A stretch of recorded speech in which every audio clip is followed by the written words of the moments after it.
Good morning, students. Welcome to you in online study class diamond public school Gharwara. आज मैं future continuous tense के ऊपर focus करूंगा।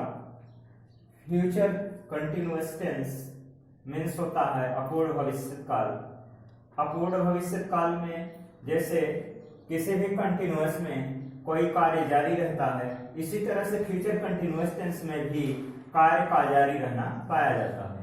तो इसमें हिंदी वाक्यों की पहचान होती है कि कैसे हम पहचानेंगे कि कौन सा हिंदी का सेंटेंस फ्यूचर कंटिन्यूअस टेंस का है। तो इस तरह से हम इसमें पहचान सकते हैं। रहा होगा, हिंदी वाक्य अंत में रहा होगा, रही होगी, रहे होंगे, रहा होगा, रही होंगी, ये सब वाक्यांश आते हैं। अब रूल इसका होता है, जैसा कि फ्यूचर टेंस में आई और वी के साथ यानी फर्स्ट पर्सन प्रोनाउन के साथ शैल बी का प्रयोग होगा, आई और वी के साथ शैल बी का प्रयोग होगा, और शेष सभी सब्जेक्ट चाहे वह सेकंड पर्सन का या थर्ड पर्सन का सिंगुलर हो, प्लूरल हो या कोई सिंगुलर प्लूरल नाउन हो, किसी भी नाउन के साथ शेष सभी यानी आई और वी को छोड़कर, आई और वी को छोड़कर सभी सब्जेक्ट के साथ विल बी का प्रयोग वर्ब की फर्स्ट फॉर्म में आईएनजी लगा करके अनुवाद करते हैं। अब इसमें अफर्मेटिव सेंटेंस का स्ट्रक्चर क्या होता है? Subject plus will be oblique shall be plus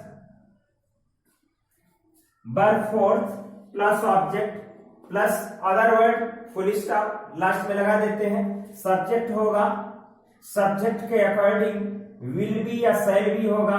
अगर सब्जेक्ट के प्लेस पर आई और वी होगा तो हम शैल बी यूज करेंगे।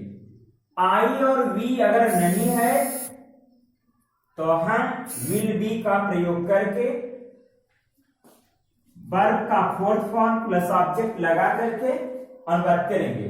नेगेटिव में स्ट्रक्चर है subject plus will oblique shall plus not plus be. Not के बीच में बी लगेगा, यानी नेगेटिव में पहले सब्जेक्ट लिखेंगे, विल और शैल सब्जेक्ट के अकॉर्डिंग लिखेंगे, उसके बाद नॉट लगाएंगे, बी लगाएंगे, बी के बाद वर्ब फोर्थ मेन वर्ब का fourth form plus object plus question full stop.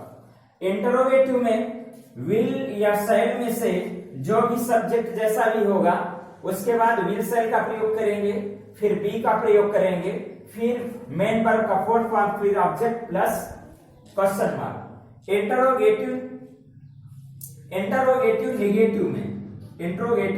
Negative में हम will shall plus subject plus not plus be plus verb fourth plus object plus question mark का use करेंगे। WS type interrogative में कैसे होता है? WS type interrogative में सभी इंट्रोगेटिव में बताया कि सिंपल यस नो वाले जो इंट्रोगेटिव होते हैं उसके पहले WS टाइप वर्ड जोड़ दिया जाता है। अब हम सेंटेंस के थ्रू देखते हैं। मैं पत्र लिख रहा हूंगा। मैं पत्र लिख रहा हूंगा। I shall be writing. I shall be writing a letter. I shall be writing a letter. ये हो गया मैं पत्र लिख रहा हूं। मैं पत्र लिख रहा हूंगा। I shall be writing a letter. अगर इसी का निगेटिव बनाना हो, मैं पत्र नहीं लिख रहा हूंगा। I shall not be writing a letter. Full stop. I shall not be writing a letter. not का प्रयोग जो होगा हेल्पिंग वर्ब shall और be। shall be में shall be के दो पार्ट हैं, एक shall है एक be है। not जब भी लगेगा तो इन दोनों के बीच में लगेगा।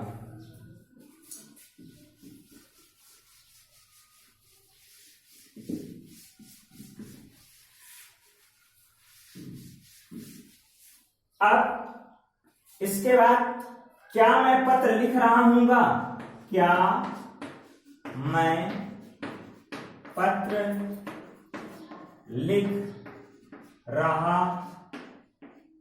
हूंगा, question mark.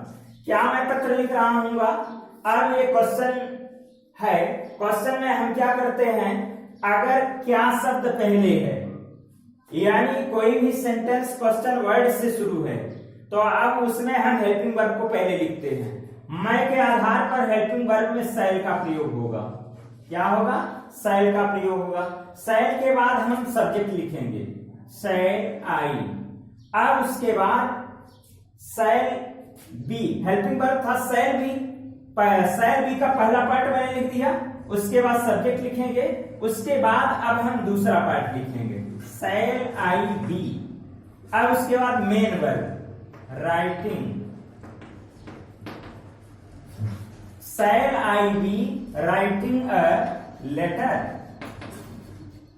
Shell I be writing a letter. क्या मैं पत्र नहीं लिख रहा हूंगा, क्या मैं पत्र नहीं लिख रहा हूंगा, क्या मैं पत्र नहीं लिख रहा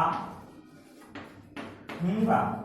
अब इसी तरह से फिर इसमें होगा, इसमें क्या लगाना है, अब आई सब्जेक्ट और बी के बीच में नॉट लगा देना है और बाकी वैसे सब रहेगा।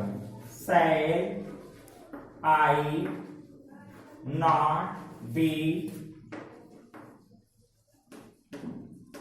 Writing a letter.